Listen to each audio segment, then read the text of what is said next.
Come to this place, whoever you are. Wanderer, worshiper, lover of learning, all seekers after what is true, all who seek a community of compassion and diversity. Come to this place, whoever you are. Though you've broken your vows 1,000 times and you're too busy and you don't have time, come to this place. Come to this place, whoever you are, lovers of wisdom, lovers of humanity, lovers of beauty. Come to this place where a love we do not make surrounds us and lifts us and nurtures us. Come to this place, whoever you are. Ours is not a community of despair, but of hope. Not a place of judging, but of thanksgiving. Not a place of certainty, but of searching. Come to this place, whoever you are. Welcome to our celebration of life. A chalice lit in our midst is a symbol of our liberal faith, a faith built on the foundation of freedom, reason, and tolerance, a faith sustained by acts of kindness and justice, a faith that visions a world flourishing with equality for her people. A faith that demands the living of goodness, a faith that requires thoughtfulness, a faith of wholeness. This tiny flame is the symbol of the spark of all this within each of us. I have two short readings this morning. The first readings are words that were penned by cartoonist Walt Kelly through his character Pogo, an opossum that resided in the Okefenokee Swamp of southeastern Georgia, along with other animal characters in the swamp. We have met the enemy, and he are us. And the second reading is from the Gospel of Matthew. You have heard that it was said, you shall love your neighbor and hate your enemy. But I say to you, love your enemies and pray for those who persecute you, so that you may be sons of your Father who is in heaven. For he makes his sun rise on the evil and on the good, and sends rain on the just and on the unjust. For if you love those who love you, what reward do you have?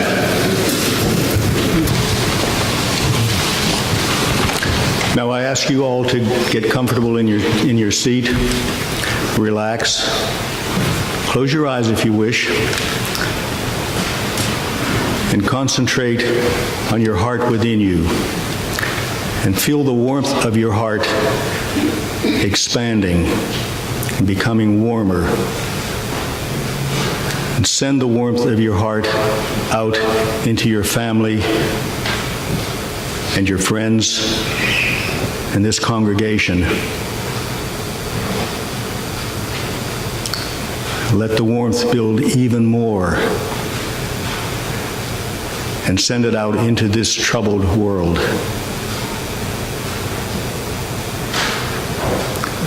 Warmer still,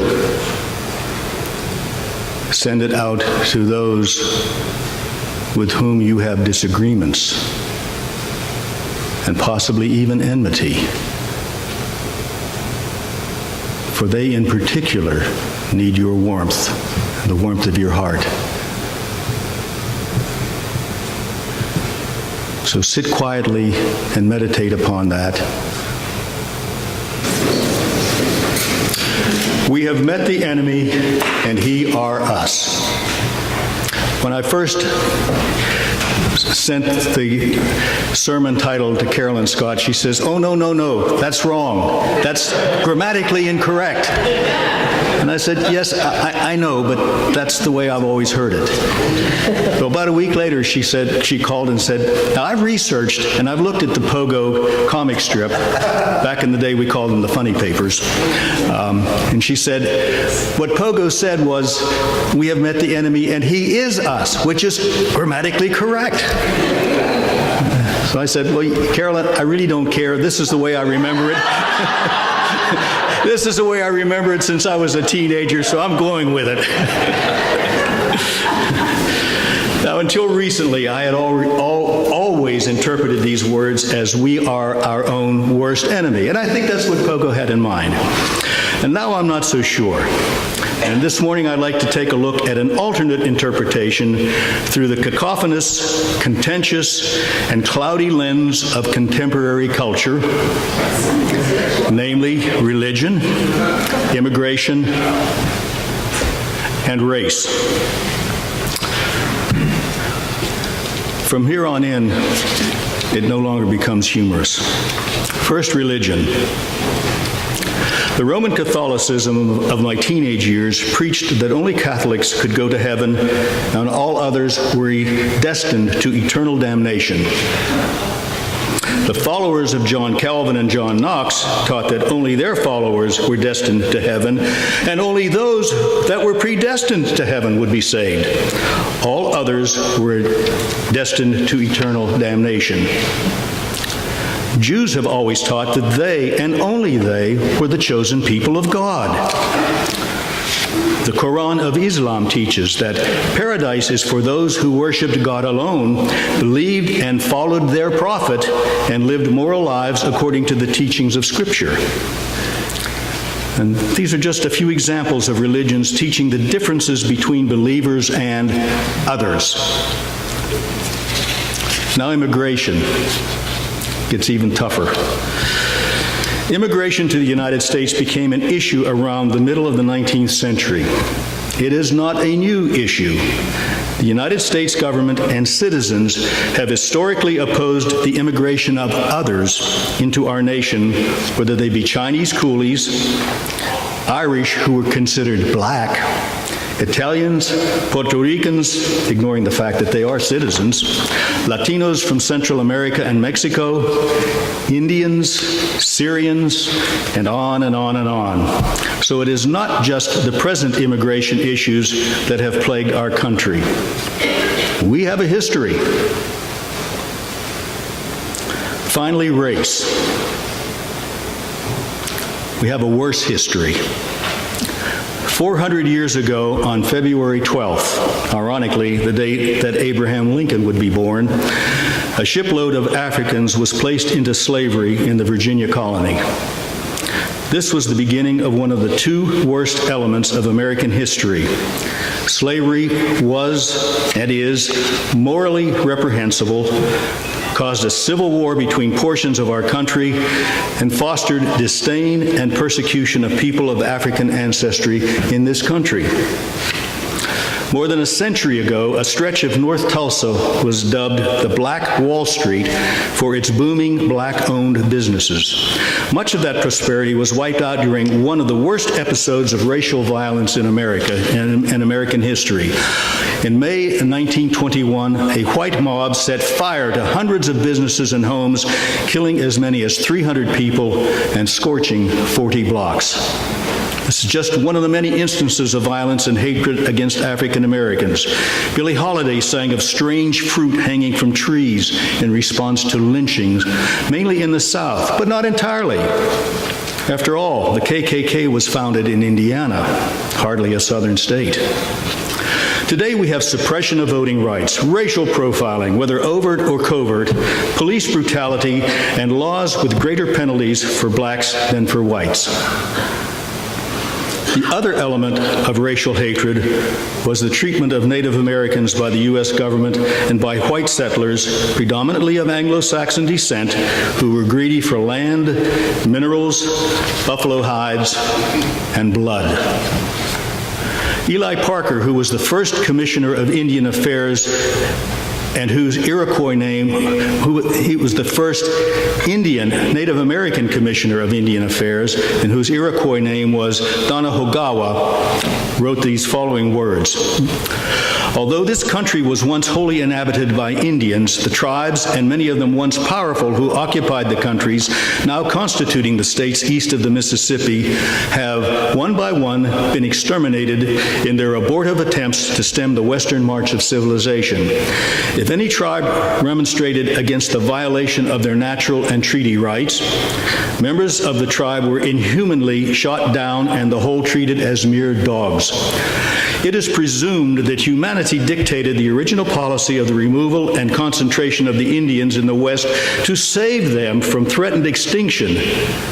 But today, by reason of the immense augmentation of the American population and the extension of their settlements throughout the entire West, covering both slopes of the Rocky Mountains, the Indian races are more seriously threatened with a speedy extermination than ever before in the history of the country.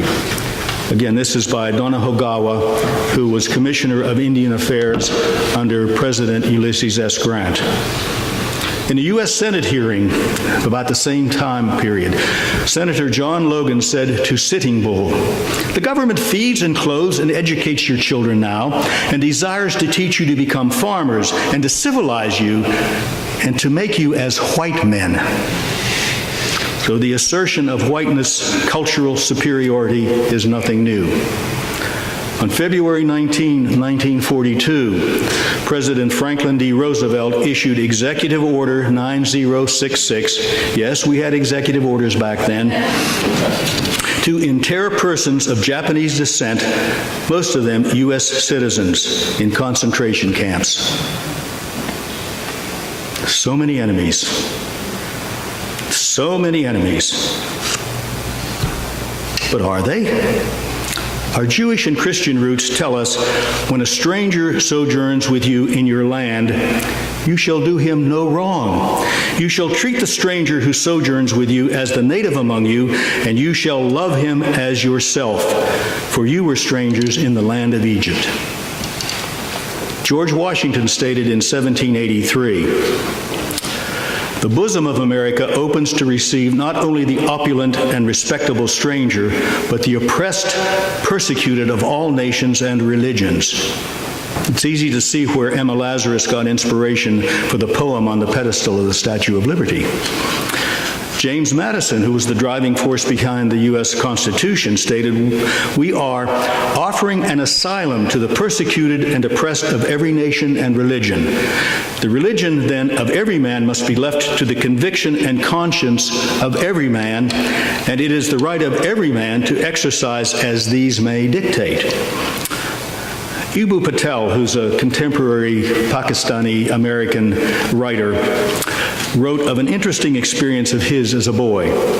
He was invited to a birthday party, and his mother gave him 2 all-beef hot dogs to take so that he would have something to eat that wasn't made of pork, Patel being a Muslim. When he snuck into the kitchen to heat his hot dogs, he found that another boy had got there first with his beef hot dogs.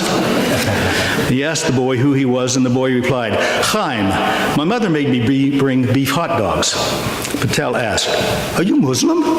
To which the boy responded, "No, I'm Jewish." Patel continued, "I remember having 2 dominant thoughts at that time. This is an 8-year-old kid. This kid and me were going to be friends. And whatever Jewish was, I liked it." From that point on, when I met a Jew, Patel continues, "I assumed that we had similarities, and I assumed that these similarities had something to do with how we related to our respective religions. For me, the lesson of this story is simple. A particular environment made salient a commonality of faith between Chaim and me. A different environment may have elicited different expressions of our faith, expressions that could have highlighted divisions rather than resonances. And remember, it was the Muslim community who raised over $200,000 for the funeral expenses of those murdered at the Tree of Life Synagogue in the Squirrel Hill section of Pittsburgh. Adam Rutherford, the English geneticist, stated in his book, A Brief History of Everyone Who Lived, "There are no essential genetic elements for any particular group of people who might be identified as a race. As far as genetics is concerned, race does not exist. In fact," he goes on to say, that the rare cases of genetic differences show up more between Africans and other Africans than show up between Africans and Europeans. Isn't that interesting? So race must be a social construct, not a biological fact. And as a construct, it can be deconstructed. But it must be deconstructed on both the systemic front and in the hearts of individuals. And it is in the hearts of individuals that we speak of today. And to do that, we have to understand what is in their hearts as well.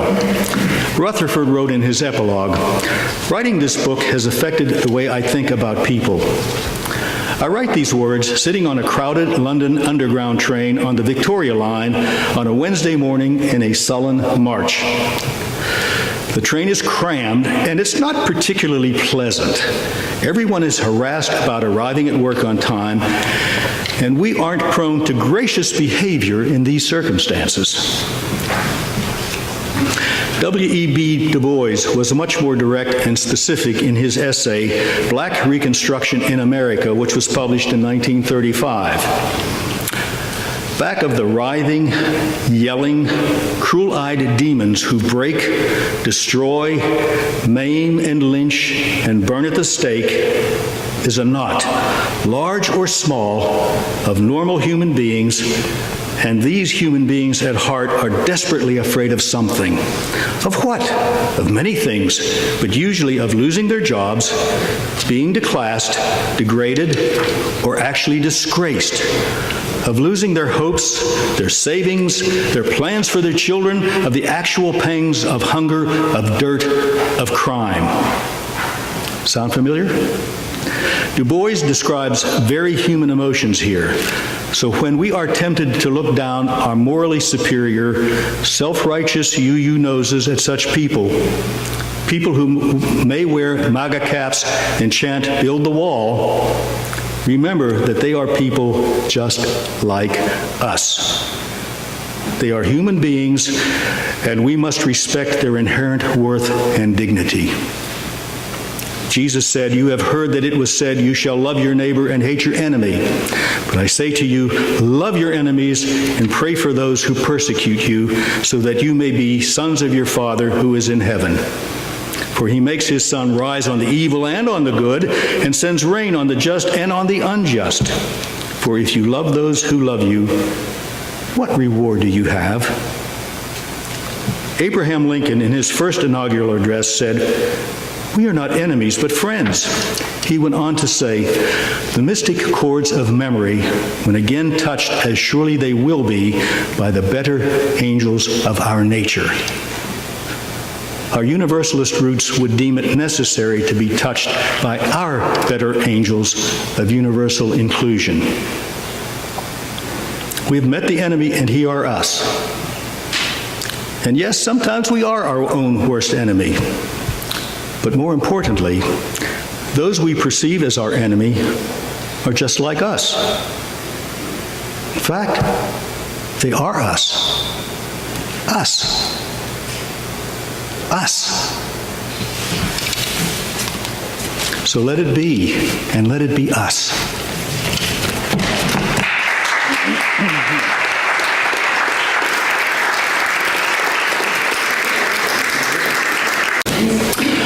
All of us are outsiders. None of us are outsiders. Seeing the others in ourselves and ourselves in the other.